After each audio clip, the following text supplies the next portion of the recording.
You are the most beautiful woman here tonight. May I have this dance? Me, your grace. I don't know what to say. In the glittering, cutthroat ballrooms of 1814 Mayfair, bloodlines meant everything, and a simple needle was a weapon of survival. Penelope Winslow was nothing but a ridiculed, invisible seamstress to the vicious aristocracy. But they didn't know her calloused hands held a secret one that would soon bring England's most formidable duke to his knees. The scent of lavender water and crushed velvet was supposed to be luxurious, but to Penelope Winslow, it was the smell of captivity. At number 42 Bond Street, inside the elite and unforgiving walls of Madame Rousseau's dressmaking emporium, the air was thick with the demands of London's most ruthless women. Penelope sat in the dimly lit corner of the fitting room, her knees aching against the hardwood floor, a mouthful of silver pins pressed between her lips. "Careful, you clumsy little mouse." The sharp, aristocratic voice of Lady Genevieve Hemsley sliced through the quiet room. Genevieve snatched her hem away from Penelope's hands, her pale blue eyes flashing with disdain. "That is spun Venetian silk. If your rough peasant hands snag the embroidery, my father will have the cost docked from your miserable wages for a decade." Penelope lowered her gaze, her fingers trembling only slightly before she steadied them. "My apologies, my lady," she murmured, her voice stripped of the refined cadence she had been born to. She was not a peasant. 3 years ago, Penelope was Miss Winslow of Ashbourne Manor, the daughter of Baron Thomas Winslow. But society was a fragile house of cards. When her father was falsely implicated in a devastating shipping fraud, orchestrated entirely by Lord Reginald Hemsley, Genevieve's own father, the Winslow name, was destroyed overnight. Her father had died of a broken heart shortly after, leaving Penelope penniless, disgraced, and forced into servitude just to keep herself from the debtor's prison. The cruelest twist of fate was that the very family who stole her inheritance was now her primary tormentor. "Honestly, Mother," Genevieve sneered, turning to the Dowager Viscountess who lounged on a chaise sipping tea, "I do not understand why Madame Rousseau employs such drab, uninspiring creatures. Look at her gown. It looks like it was fashioned from a potato sack. How can a girl with such tragic taste possibly understand the requirements of high fashion?" The Dowager scoffed. "She is a workhorse, darling, nothing more. Do not concern yourself with the help. Focus on the Rothsay ball. The Duke has finally returned from the continent, and he is seeking a duchess. You must look flawless." Penelope kept her head bowed, her needle flashing in and out of the hem with mechanical precision. Arthur Pendleton, the Duke of Rothsay. His name had dominated the gossip in the shop for weeks. He was notoriously wealthy, terrifyingly perceptive, and notoriously difficult to please. He had spent the last 5 years in Italy and France, supposedly acting as a diplomat, though rumors whispered of darker, more dangerous espionage work for the crown. "I will secure him," Genevieve said confidently, admiring her reflection. "But this dress, it lacks something. It is too plain, Madame Rousseau." Madame Rousseau, a strict woman with an eye for profit, hurried over. "My lady, it is the height of the Parisian mode." "I don't care," Genevieve snapped. "I want something that will make the Duke forget every other woman in the room. I want silver thread. I want pearls along the bodice. And you," she pointed a sharp manicured finger down at Penelope, "you will stay up every night this week to sew them on. If it is not the most magnificent gown in London by Friday, I will see to it that you never work in Mayfair again." Penelope swallowed the bitter taste of humiliation. "Yes, my lady." As the Hemsley women swept out of the shop in a cloud of expensive rose perfume, Penelope was left kneeling on the floor, picking up the discarded pins. She looked at her hands. They were pricked, calloused, and stained with dye, the hands of a laborer. Yet, beneath the exhaustion, a spark of defiance still burned in her chest. She picked up a scrap of parchment and a piece of charcoal from her apron pocket and began to sketch. If Genevieve wanted silver thread and pearls, Penelope would give her a design so complex, so breathtaking, that it would transcend fashion, not for Genevieve's glory, but because creating beauty was the only piece of her old soul she had left. The bell above the shop door chimed on a rainy Tuesday afternoon, cutting through the monotonous hum of sewing machines in the back room. Penelope was in the front parlor. struggling to carry a massive, heavy bolt of emerald velvet to the display tables. "Careful with that, Miss Winslow," Madame Rousseau hissed from the counter. "It is worth more than your life." Before Penelope could hoist the fabric onto the table, her worn leather shoe caught on a loose floorboard. She stumbled, the heavy velvet slipping from her grasp, threatening to unroll across the dusty floor. Suddenly, a large, gloved hand caught the bolt mid-air. Penelope gasped, looking up. The man standing before her was tall, imposingly so, with a broad-shouldered physique wrapped in a flawlessly tailored charcoal greatcoat. His hair was the color of dark mahogany, neatly swept back, and his jaw looked as though it had been chiseled from granite. But it was his eyes that froze Penelope in place. They were a striking, piercing amber, carrying a weight of intelligence and weariness that seemed entirely out of place in a frivolous dress shop. A heavy burden for one person to carry. His voice was a deep, resonant baritone that seemed to vibrate through the floorboards. "I thank you, sir," Penelope stammered, stepping back, instantly aware of her faded gray work dress and the messy braid falling over her shoulder. The man set the bolt on the table with effortless strength. He didn't look at her with the usual aristocratic disdain. Instead, his amber eyes scanned her face, lingering for a fraction of a second on the ink stains on her fingers, and the proud, straight posture she instinctively held. "Arthur, honestly, you move too fast," a gentle female voice called out. A young woman in a modest but exquisitely cut pelisse stepped into the shop, shaking out her umbrella. "I told you to wait in the carriage, and let you face the terrors of a Mayfair modiste alone? Clara, I think not," the man replied, a faint, dry smile touching his lips. Penelope's breath hitched. Arthur. This was the Duke of Rothsay, and his younger sister, Lady Clara. Madame Rousseau practically materialized from thin air, bowing so deeply she nearly hit her head on the counter. "Your Grace, Lady Clara, what an absolute honor. How may I serve you?" As Madame Rousseau fawned over Lady Clara, trying to sell her on an array of imported silks, Arthur stepped away, wandering the shop with the restless energy of a caged predator. He paused near Penelope's workstation, where a half-finished bodice lay draped over a mannequin. It was Genevieve's dress. Penelope had been working on the silver embroidery, weaving a complex, sprawling pattern of ivy and hidden stars. Arthur leaned in close, his brow furrowing. "Fascinating," he murmured, almost to himself. "Do not touch, please," Penelope said quietly. She froze, terrified she had just reprimanded a duke. Arthur turned to her, one eyebrow raised. "I assure you, miss, my hands are clean. But I am curious. This stitching, it is not standard English raised work.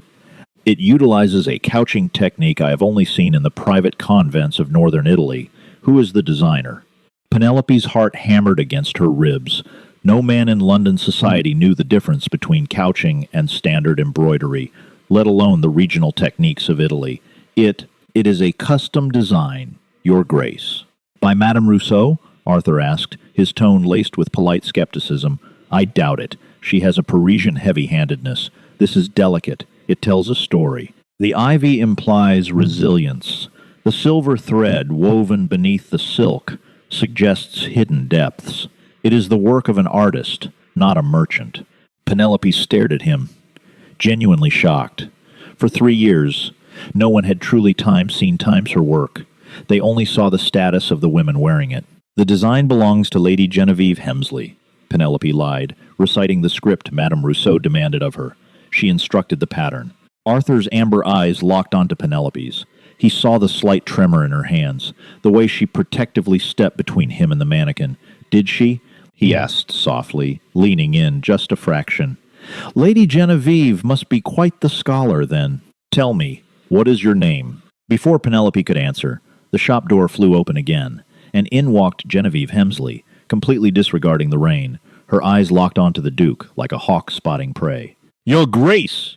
Genevieve exclaimed, rushing forward, completely ignoring Penelope, who was forced to step back into the shadows. "What a wonderful surprise! Are you admiring my gown?" Arthur slowly straightened, the warmth instantly vanishing from his expression, replaced by a polite, impenetrable mask. "Lady Genevieve, yes, Your seamstress was just informing me of your exceptional talent for design. Genevieve laughed, a high, tinkling sound. Oh, one must have an eye for these things. I drew the pattern myself. A simple little inspiration that struck me during morning tea. The girl just follows my directions. Arthur looked at Genevieve, then his gaze slid past her, finding Penelope in the dim corner. The seamstress's head was bowed, her jaw tight. Arthur's eyes lingered on Penelope's ink-stained fingers, the hands of the true creator. Indeed, Arthur said smoothly to Genevieve, it is a rare thing in London to find someone whose exterior matches the depths of their inner creativity. I look forward to seeing the final piece at the ball. As the Duke escorted his sister out of the shop, he paused at the door, casting one final, piercing look back at the quiet seamstress in the corner. Penelope looked up, and for a fleeting second, an unspoken understanding passed between them. The Duke knew Genevieve was lying, and he was determined to find out why. The week leading up to the Rothsay ball was a waking nightmare.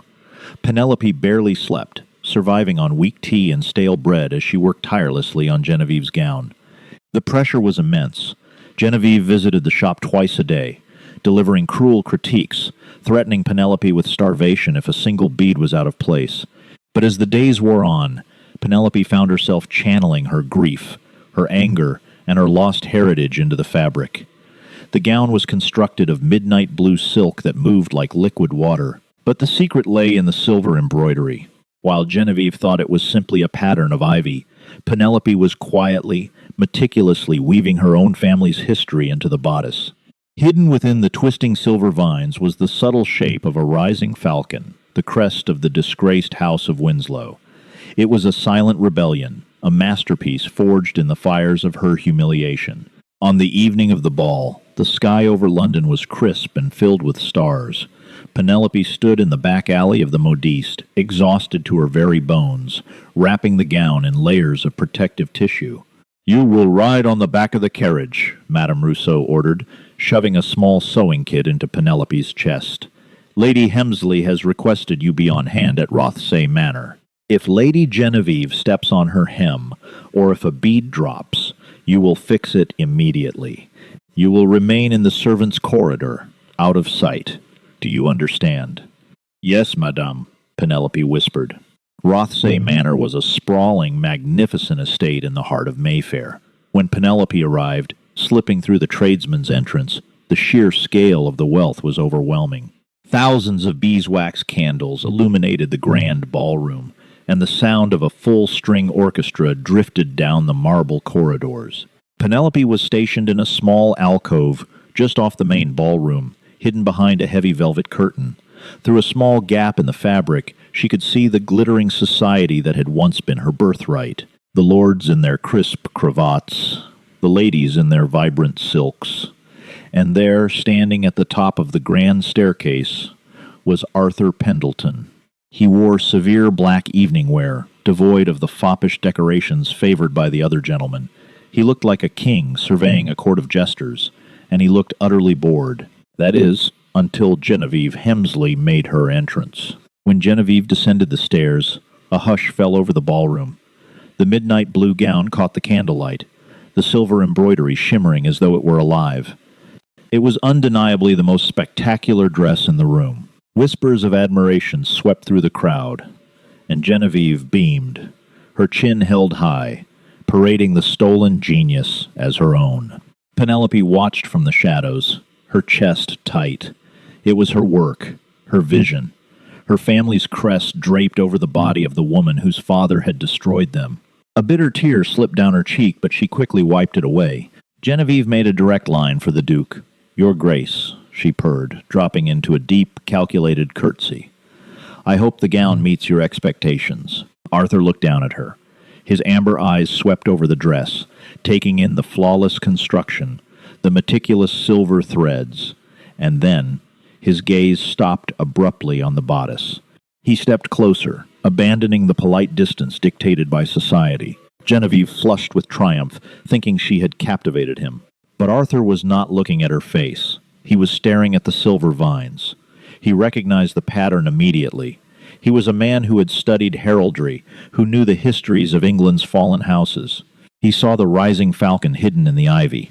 The crest of Baron Thomas Winslow, a man Arthur had deeply respected before his sudden suspicious ruin. Arthur's eyes hardened. He looked at Genevieve's perfectly manicured, soft, unblemished hands. Then he remembered the ink-stained, needle-pricked fingers of the quiet girl in the dress shop.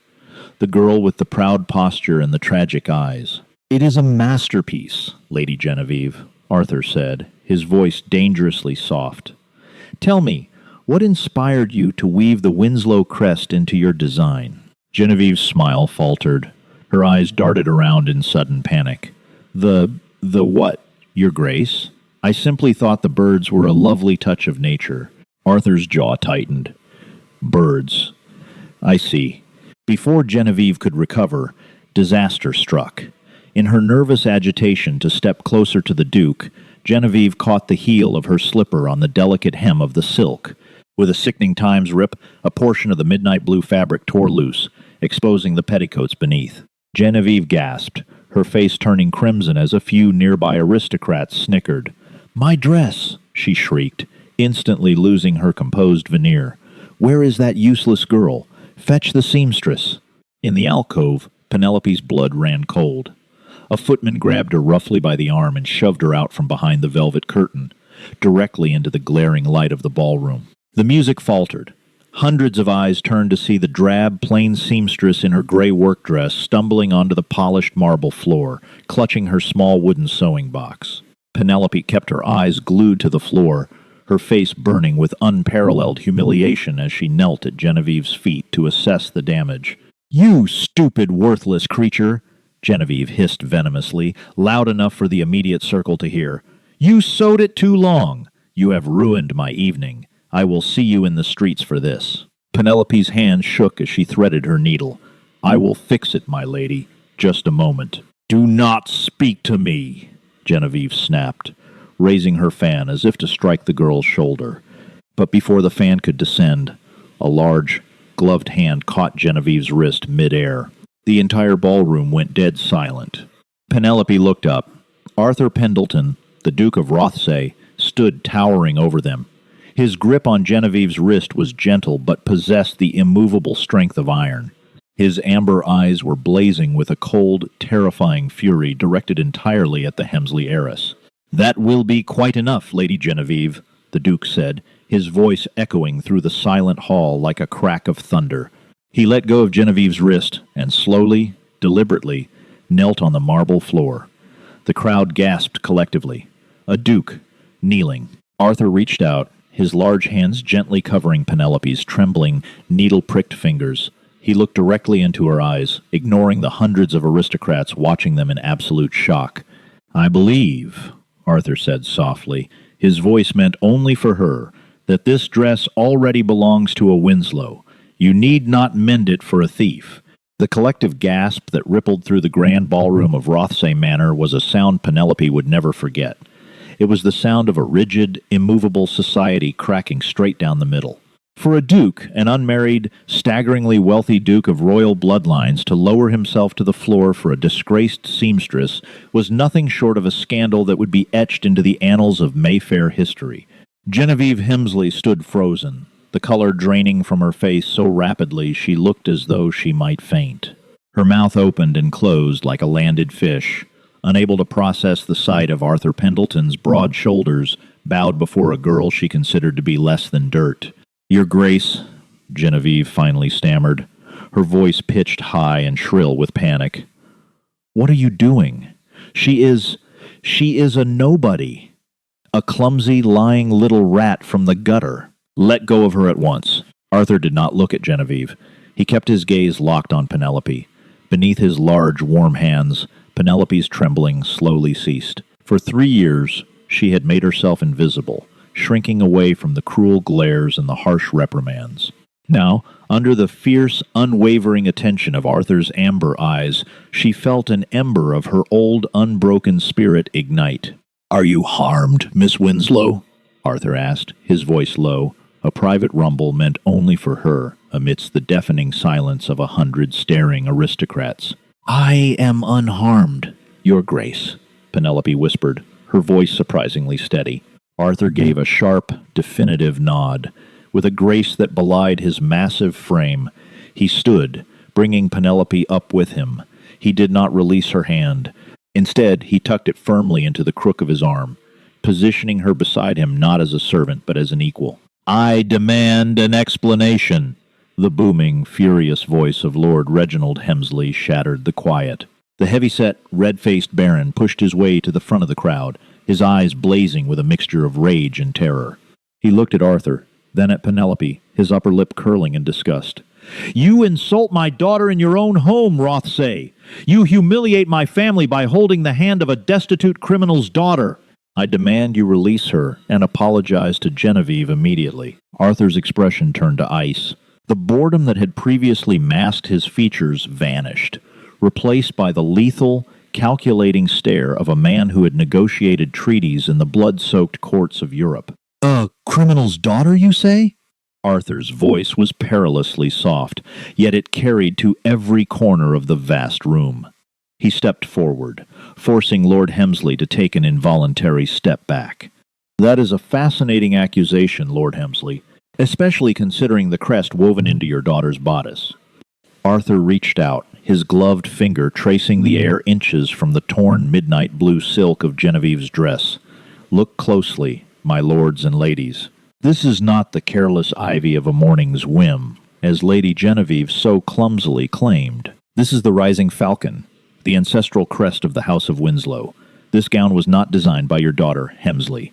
It was stolen, just as you stole the Winslow shipping fleet." The whispers erupted into a cacophony of shocked murmurs. Lord Hemsley's face flushed a dangerous shade of purple. "Slander!" Hemsley roared, spit flying from his lips. "You speak treason against a peer of the realm. Thomas Winslow was a fraud. The magistrates proved it. He sank those merchant ships to claim the insurance." "Did he?" Arthur countered, his voice cutting through the noise like a newly sharpened blade. "Because my contacts at Times Lloyd's of London Times have a very different narrative, as do the private ledger managers at Times Coutts & Co., who recently reported a rather suspicious influx of unmarked capital into your personal accounts, Lord Hemsley. Capital that perfectly matches the missing Winslow assets. The mention of the real, notoriously secretive banking institution sent a shockwave through the crowd. Men in the audience who did business with Hemsley suddenly took several distinct steps away from him. To be accused of bad business by a duke was unfortunate. To be accused of defrauding Times Coutts & Co. and Times Lloyd's Times was social and financial suicide. "You have no proof," Hemsley sneered, though a bead of sweat rolled down his fat cheek. "You are bluffing to save the honor of a gutter snipe." "We shall see what the Bow Street runners make of my bluff," Arthur replied coldly. He turned his back on the Hemsleys, a dismissal so absolute it was equivalent to a physical blow. Arthur looked down at Penelope. She was pale, her mind reeling from the revelation. The Duke had been investigating her father's case? Why? How? "Come," Arthur said gently, ignoring the pandemonium breaking out behind them. "You have been in the shadows for far too long, Miss Winslow. It is time you walked in the light."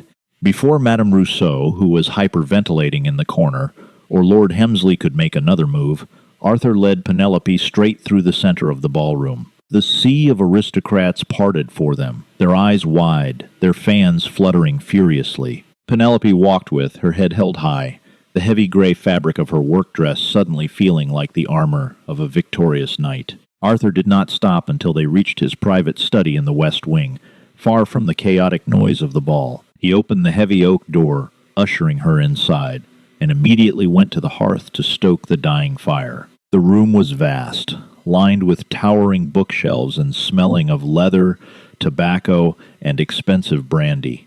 It was a sanctuary. "Sit, please," Arthur commanded softly, gesturing to a plush armchair near the warmth of the flames. Penelope sat, her knees finally giving out. She looked at her hands, still pricked and bleeding slightly from the rush sewing in the alleyway. "Why did you do that?" she asked, her voice breaking. "You have ruined the most important social event of the season. You have made an enemy of a very dangerous man." Arthur poured a small glass of amber liquid from a crystal decanter and handed it to her. "Drink. It will steady your nerves." She took a sip, the brandy burning a warm trail down her throat. Arthur leaned against his massive mahogany desk, his arms crossed, watching her with a gaze so intense it made her heart flutter. I did not ruin the evening, Penelope. I corrected a gross injustice. As for making an enemy of Reginald Hemsley, the man is a coward who preys on the vulnerable. He is no threat to me. But my father. Penelope's voice cracked. The grief she had pushed down for 3 years threatened to consume her. Everyone believed he was a thief. They said he ruined his own company. They let him die in disgrace. Arthur's eyes softened, a profound sorrow shifting his features. He stepped closer, kneeling beside her chair, putting himself at eye level with her once more. Your father was the most honorable man I have ever known. Penelope gasped, staring at him in disbelief. You knew him? I did, Arthur said quietly.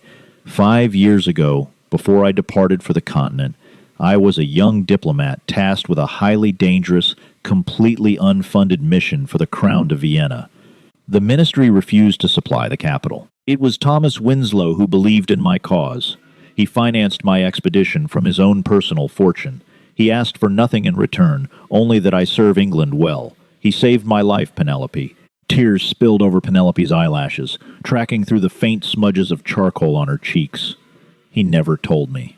He was a humble man. Arthur reached out, his thumb gently wiping a tear from her jawline. The touch was electric, sending a shiver through her entire body. When I returned to London 3 weeks ago and heard that Baron Winslow had died a disgraced fraud, leaving his only daughter destitute, I knew it was a lie. I have spent every waking hour since my return digging into Hemsley's finances. I needed to find you, but Madame Rousseau had you hidden away under a false surname on her employment logs. I used my mother's maiden name, Penelope whispered, to hide from the debt collectors Hemsley sent after me. When I saw the embroidery on that dress today in the shop, Arthur continued, his amber eyes burning with fierce admiration, I recognized the Winslow falcon. I knew it was you. And I knew you possessed a bravery that far exceeded any soldier I fought beside. What happens now? Penelope asked, looking at the safety of the fire, terrified that this was merely a dream. Hemsley is powerful. He has friends in Parliament. He will destroy the evidence. A dangerous, predatory smile curved Arthur's lips. Let him try. But to completely dismantle him, I need the original shipping ledgers. The ones Hemsley claimed went missing the night your father's ship sank. Penelope's eyes widened. A memory, sharp and vivid, pierced through her exhaustion. The desk, she breathed. What desk? My father's writing desk. It was a massive piece of Georgian mahogany. Hemsley seized it along with the manor, claiming it as collateral. But my father, he had a secret compartment built into the left pedestal. He always kept his private ledgers there. If Hemsley never found the release latch, the ledgers are still inside. Arthur stood up, his towering presence filling the room with electric anticipation. Where is the desk now? In Hemsley's London townhouse, in his primary study, Arthur walked to the bell pull and yanked it sharply.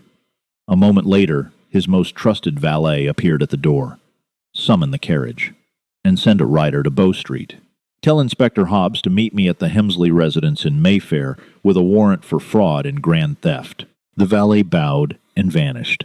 Arthur turned back to Penelope, extending his hand. Come, Miss Winslow, let us go reclaim your life. The rain had begun to pour over London by the time the Duke's carriage halted violently outside the Hemsley townhouse. Penelope's heart hammered against her ribs as Arthur helped her down to the cobblestones. The house was dark, save for a single light burning in the ground floor study. Lord Hemsley had fled the ball in a panic and was clearly scrambling. They were met by Inspector Hobbs, a gruff, imposing man in a heavy wool coat, flanked by 4 armed constables. Your Grace, Hobbs tipped his hat. We received your message, a heavy charge you're laying against a baron. I have the proof, Inspector, Arthur said grimly, or rather, we are about to extract it. Without waiting for the footman, Arthur kicked the front doors of the townhouse. They splintered inward with a deafening crash. Penelope gasped, stepping close to Arthur's side as they swept into the grand foyer. What is the meaning of this? Lord Hemsley shrieked, bursting out of his study, clutching a canvas bag stuffed with silver and documents. He froze when he saw the Duke, the Bow Street runners, and the seamstress standing in his hall. "Going somewhere, Reginald?" Arthur asked smoothly, stepping forward. "You have no right," Hemsley bellowed, his eyes darting frantically toward the back servants' stairs. "This is a private residence. I will have you all hanged for trespassing." "I have a warrant from the chief magistrate." Inspector Hobbs stepped forward, holding up a parchment. "Now step aside, my lord." Arthur ignored the blustering baron and gestured for Penelope to follow him into the study. The room was a disaster. Drawers were pulled out, papers thrown across the Persian rug. But sitting in the center of the room, untouched by the chaos, was the magnificent Georgian mahogany desk. Penelope walked toward it, her breath catching in her throat. She ran her calloused, needle-scarred hands over the polished wood. She could almost smell her father's pipe tobacco. Hemsley struggled against the constables in the doorway. "Get her away from there. She is a thief." Penelope ignored him. She knelt by the left pedestal of the desk. She remembered her father showing her the trick when she was just a child. She found the small, decorative wooden rosette carved into the trim. Pressing her thumb hard into the center, she twisted it sharply to the right. There was a loud Times click. A hidden panel sprang open, revealing a dark, narrow cavity. Penelope reached inside and pulled out a heavy, leather-bound ledger. She opened it. The pages were filled with her father's precise handwriting, detailing every legitimate transaction, alongside a stack of forged promissory notes that bore Lord Hemsley's unmistakable, clumsy attempts to copy Baron Winslow's signature. She stood up and handed the ledger to Arthur. The Duke scanned the pages, his amber eyes narrowing with lethal satisfaction. He handed the book to Inspector Hobbs. "I believe this is all the evidence the Crown will require to hang this man, Inspector." Hemsley collapsed to his knees, sobbing, his bluster completely evaporating as the cold iron cuffs were snapped around his wrists. Arthur did not spare the ruined man another glance. He turned to Penelope, the harshness melting from his face. "It is over," he said softly. "Your father's name is cleared." Penelope stared at the empty space where the ledger had been, the crushing weight of 3 years of agony lifting from her shoulders. She looked up at Arthur, and for the first time since her father died, she smiled. A real, radiant, breathtaking smile. Arthur's breath hitched. He reached out, his knuckles lightly grazing her cheek. "I believe you are owed a great deal of back pay, Miss Winslow." 6 weeks later, the social landscape of London had been entirely rewritten. The scandal of the Hemsley fraud had dominated the papers. Lord Reginald Hemsley was stripped of his titles and sent to the penal colonies, while Genevieve and her mother were left utterly destitute, forced to move to a miserable cottage in the country, living off the meager charity of distant relatives. Madame Rousseau, terrified of the Duke's wrath, had publicly apologized and closed her shop, fleeing back to Paris. But the true sensation of the season was the highly anticipated summer solstice ball held at the Royal Pavilion. The ballroom was packed with the highest echelons of society, buzzing with anticipation. The whispers were not of scandal, but of the miraculous restoration of the House of Winslow. The Crown, under the advisement of Lord Liverpool's ministry, had fully reinstated Thomas Winslow's titles posthumously, returning the massive shipping fortune in Ashbourne Manor to its rightful heir. At exactly midnight, the herald struck his staff against the marble floor, presenting Lady Penelope Winslow of Ashbourne. The grand doors opened, and a hush fell over the crowd that was entirely different from the shocked silence of Rothsay Manor 6 weeks prior. This was a silence of absolute, reverent awe. Penelope stood at the top of the stairs, looking like a goddess descended from Olympus. She was not wearing a gown dictated by Parisian trends. She wore a masterpiece of her own creation. The dress was crafted from liquid ivory silk, overlaid with a sheer gold chiffon. The embroidery was a triumph of her unparalleled skill, golden threads woven into delicate sunbursts and rising falcons that caught the light with every breath she took. Her dark hair was swept up in an elegant style, intertwined with pearls and small diamonds. She looked powerful, radiant, and entirely untouchable. As she descended the sweeping staircase, the lords and ladies who had once sneered at her as a drab seamstress now bowed and curtsied with profound respect. But Penelope's eyes were fixed on only one person in the room. Arthur Pendleton stood at the base of the stairs, dressed in immaculate midnight blue velvet, a silent tribute to the night they had conquered her enemies. His amber eyes were fixed on her with a heat and devotion that made her heart race.